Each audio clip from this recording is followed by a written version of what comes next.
ఈ కార్యక్రమంలో ఇంతకు ముందు కొన్ని కార్యక్రమాలకు సంబంధించి ప్రారంభోత్సవాలు చేశాం. డాక్టర్ వైఎస్ఆర్ స్కేటింగ్ రింక్ 9.5 కోట్ల రూపాయలతో ఈ స్కేటింగ్ రింక్ను ప్రారంభోత్సవం చేశాం.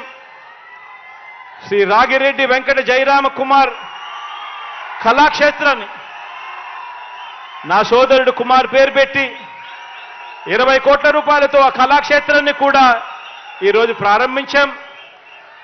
అదే రకంగా పెద్దలు నేను గౌరవించే వ్యక్తుల్లో ఒకరైన ముత్తా గోపాలకృష్ణ గారి పేరు పెట్టి ఆయన పేరు మీద ఆర్ఓబిని కూడా 65 కోట్ల రూపాయలతో ఈరోజు దాన్ని కూడా ప్రారంభించడం కూడా జరుగుతూ ఉంది. ఈరోజు ట్రామా కేర్ సెంటర్కు, క్యాత్ ల్యాబ్ అండ్ ఐసీయూకు కూడా దాదాపుగా 15 కోట్ల రూపాయలు ఖర్చు చేసి దానిని కూడా ప్రారంభోత్సవం చేస్తూ ఉన్నాం. మొత్తంగా దాదాపుగా 109 కోట్ల రూపాయలకు సంబంధించిన ప్రారంభోత్సవాలతో పాటు కాసేపటి కిందటి చంద్ర నాతో మాట్లాడుతూ తాగడానికి నీళ్లకు సంబంధించి జగన్నాయకపూర్ ఏరియాలో కాకినాడ మున్సిపల్ కార్పొరేషన్కి సంబంధించి మరో 47 కోట్ల రూపాయలు శాంక్షన్ చేయాలి అని చెప్పి కూడా నాకు విన్నతి పత్రం ఇచ్చాడు.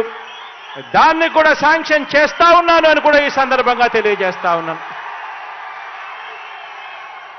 మీ అందరి ముఖంలో చిరునవ్వు ఇలానే ఉండాలని దేవుడు చల్లని దీవెనలు, ఆశీస్సులు మీ పట్ల, ప్రభుత్వం పట్ల చల్లగా ఎప్పుడూ ఉండాలని మనసారా కూడా కోరుకుంటూ సెలవు తీసుకుంటా ఉన్నాను.